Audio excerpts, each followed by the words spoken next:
Puji nama Tuhan. Shalom. Bapak Ibu Saudara yang dikasih Tuhan Yesus Kristus, senang sekali kembali menyapa di Victorious Devotion yang kita cintai ini.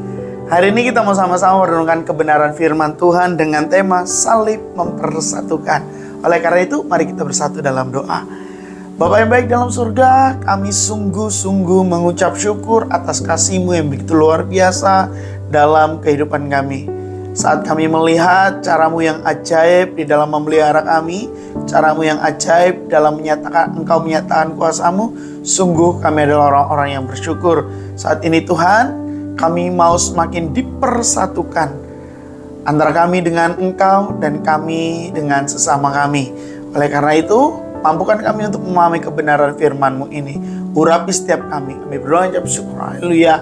Amin. Nah, Bapak Ibu Saudara yang dikasih Tuhan Yesus Kristus, seperti yang saya katakan tadi, hari ini kita mau sama-sama membahas mengenai salib mempersatukan. Ayat bacaan kita terdapat di dalam Efesus 2 ayatnya yang ke-14. Saya bacakan untuk kita semua. Karena Dialah damai sejahtera kita, yang telah mempersatukan kedua pihak, yang telah merubuhkan tembok pemisah, yaitu perseteruan. Nah, Bapak Ibu Saudara yang dikasih Tuhan Yesus Kristus, salib mempersatukan kita. Salib itu bukan hanya sebuah simbol penderitaan, Bapak Ibu. Ya, benar, salib adalah simbol penderitaan, tetapi kita tidak boleh melihat salib itu hanya dari perspektif lambang penderitaan atau simbol penderitaan, tetapi kita juga harus melihat salib itu adalah lambang kemenangan. Yang percaya katakan amin. Di mana di atas kayu salib tersebut, kasih yang begitu besar dinyatakan. Kasih yang mempersatukan antara manusia dengan Tuhan itu dinyatakan. Karena apa? Karena manusia telah jatuh dalam dosa, telah kehilangan kemuliaan Allah, telah putus relasinya dengan Allah. Oleh karena satu orang berdosa, maka semua orang menjadi berdosa. Tetapi oleh karena satu orang yang membenarkan, yaitu Yesus Kristus, maka kita semua dibenarkan. Oleh karena itu kita memiliki sebuah kesamaan. Apa kesamaannya? Kesamaannya adalah kita telah dimenangkan dalam kasih dari atas kayu salib. Nah, Bapak Ibu Saudara yang dikasih Tuhan Yesus Kristus, Rasul Paulus begitu tegas mengingatkan kepada jemaat yang ada di Efesus bahwa Kristus melalui pengorbanannya telah menjadi damai sejahteranya kita. Telah menjadi bukti bahwa Tuhan itu sangat mengasihi manusia. Dia tidak hanya mendamaikan manusia dengan Tuhan, tetapi mendamaikan antara kita sesama manusia. Jadi kata mempersatukan di situ kan menggunakan kata poisias, amprotera hen, yang berarti membuat keduanya menjadi satu. Bukan dua lagi, tetapi menjadi satu.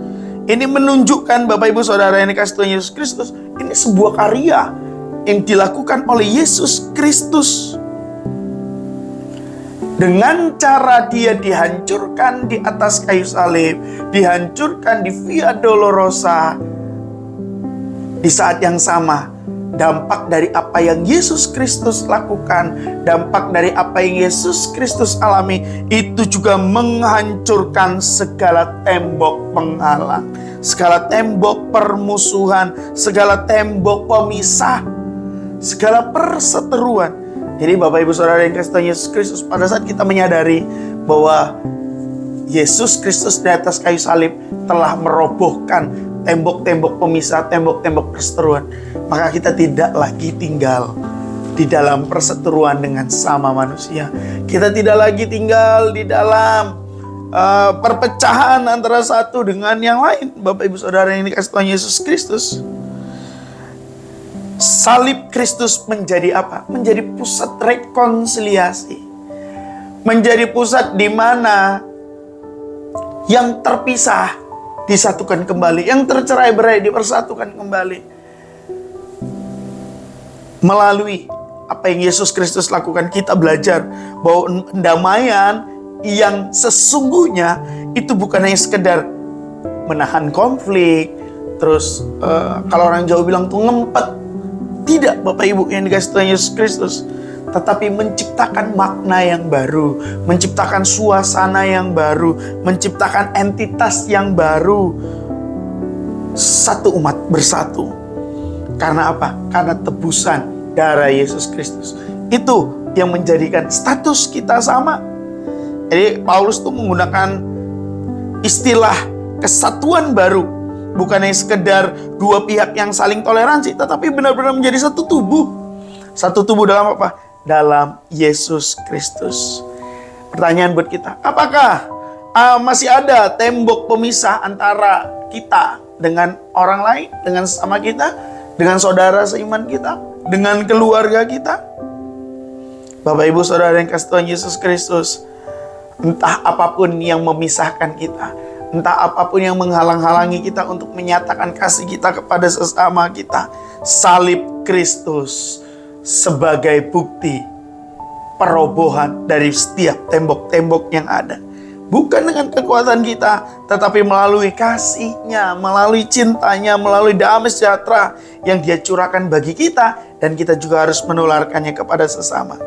Jadi, sebagai penutup, Bapak Ibu Saudara yang dikasih Tuhan Yesus Kristus, mari kita menjadi saksi damai itu. Mari kita menyatakan, menunjukkan sikap bahwa kita adalah orang-orang yang sudah diselamatkan. Kita mempersatukan, bukan memecah belah. Kita mengasihi, bukan membenci. Kita membangun jembatan, bukan mendirikan tembok. Mari kita bersatu dalam doa. Tuhan Yesus, kami mengucap syukur, kami berterima kasih untuk salib-Mu yang begitu luar biasa. Salib-Mu yang telah menghancurkan tembok permusuhan, salib-Mu yang telah menghancurkan tembok pemisah, salib-Mu Tuhan yang telah merobohkan itu semua. Sungguh kami bersyukur, dan karena salib-Mu juga Tuhan, kami yang sudah terpisah dengan Allah Bapa, dengan Engkau, kami dipersatukan kembali ya Tuhan. Terima kasih, kami bersyukur.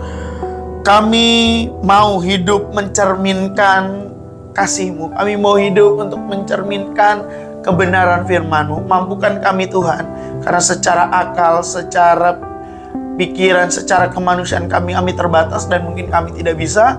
Tetapi dengan Roh-Mu yang kudus memampukan kami untuk kami menjalani kebenaran firman Tuhan ini. Tuhan, kami serahkan hidup kami ke dalam tangan-Mu. Biarlah Tuhan yang menuntun kami untuk kami saling mengasihi, saling menguatkan, saling menopang satu dengan yang lain, saling menghibur, saling memberikan damai sejahtera. Ini doa dan permohonan kami berdoa dalam ucap syukur. Amin. Selamat menjadi saluran kasih bagi banyak orang. Selamat menghidupi kebenaran firman Tuhan. Salibnya mempersatukan kita. Salam kemenangan, Tuhan Yesus berkati. Shalom.